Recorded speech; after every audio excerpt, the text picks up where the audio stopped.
Hello and welcome back to the channel friends. इस video में मैं आपको डिक्टेशन दूंगा Kailash Chandra volume 1 transcription number 3 की। स्पीड होगी इस डिक्टेशन की 80 वर्ड्स पर minute. The dictation will begin in 10 seconds, so be ready for it.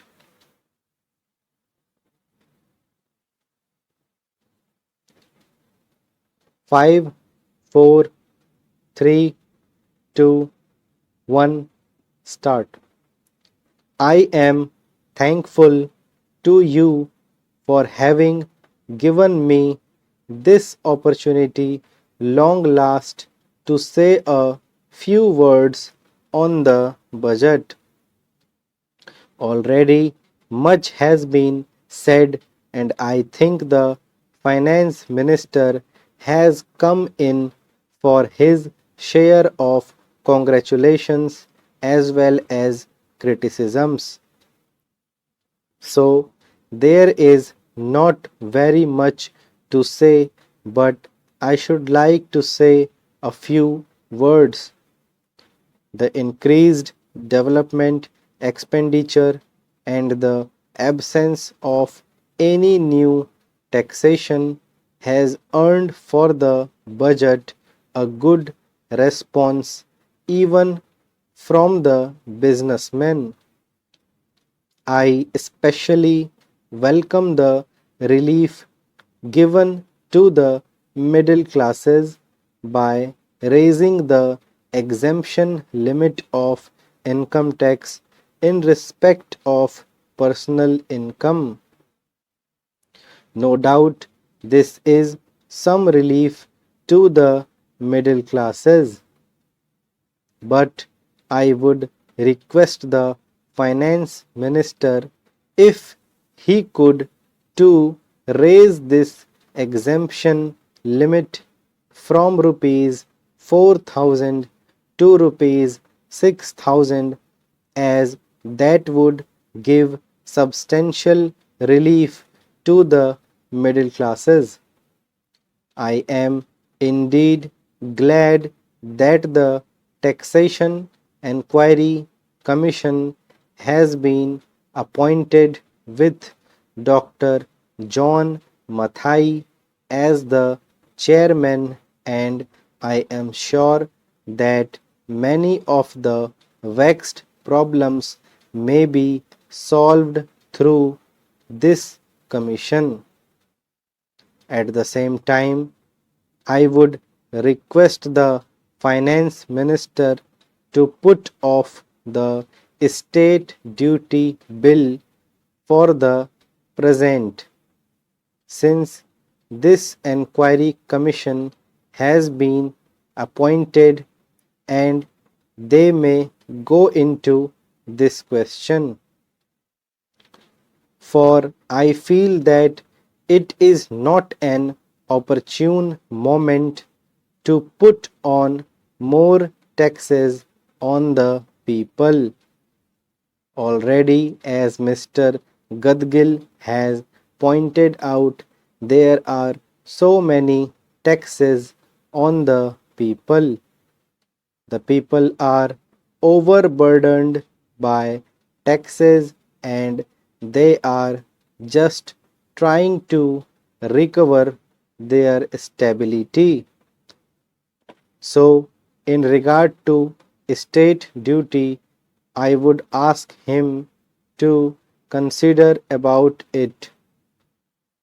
My reason for asking it to be postponed is, as I have said, that the people are still facing economic distress, and then our government is not able to offer the amenities which other countries have, where the state duty exists, such as free compulsory education for children, free medical aid, homes for the poor and the destitute, old age pension, etc.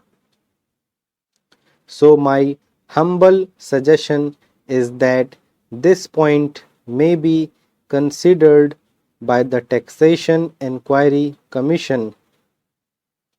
I agree that there is a brighter side of the picture, and that instead of continually harping on our poverty, we should also see the bright side. We are making encouraging progress towards laying the foundation of a welfare state. With the cooperation of all and the implementation of the 5-year plan, I am sure, sir, that we should be able to lay the foundations and fulfill the dreams of India. It is indeed encouraging to know from the finance minister that there is a tendency of lowering food prices all over the world, and in that case, the prices in our country too would be lowered. Regarding defense, for obvious security reasons, I do not agree with my friends who say that the expenditure should be curtailed. It is not advisable to take any undue risks and slacken the defense arrangements.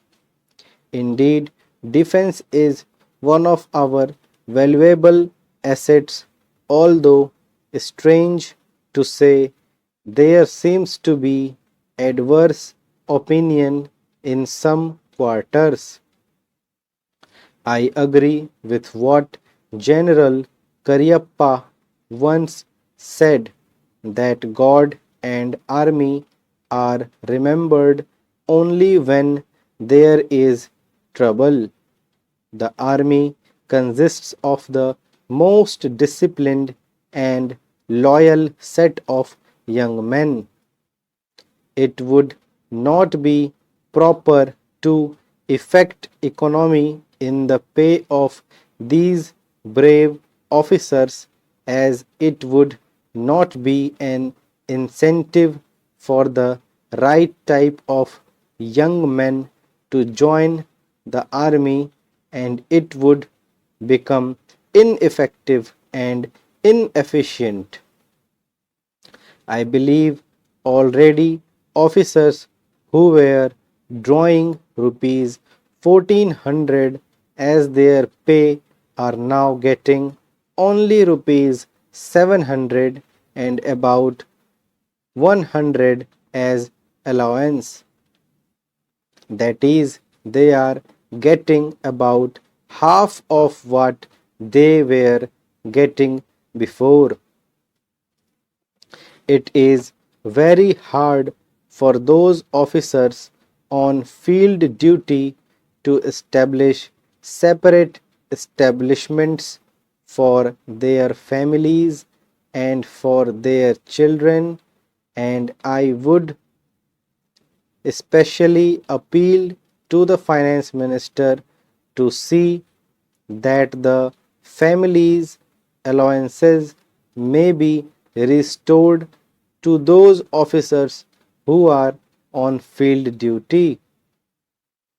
Economy in army could be affected in other ways. There is scope for more efficient operation of defense industries, which process seems slow, and by purchase policy of utilizing goods and stores indigenously manufactured. Preference should be given to country made war materials such as could be produced here, and they would be cheaper than foreign made goods.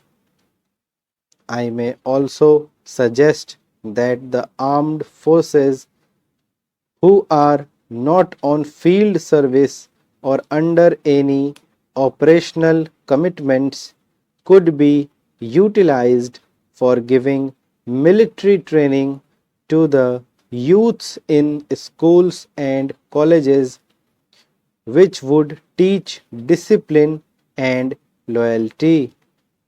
The university authorities should make military training as part of their compulsory education, just as they have adopted social, domestic, and political sciences. The National Cadet Corps is already inculcating military training in some universities such as Bombay and Calcutta. But if military training is made compulsory for our university students, it will go a long way. So friends, यहाँ पे हमारी dictation खत्म हो गई 80 words पर minute, transcription number 3। I hope कि आप लोगों ने अच्छे से लिखा होगा। और अब आप लोग क्या करो, इसको 10 मिनट पहले आप लोग रिवाइज कर लो, एक बार पढ़ लो इसको, उसके बाद अभी के अभी इसको आप लोग कर लेना ट्रांसक्राइब।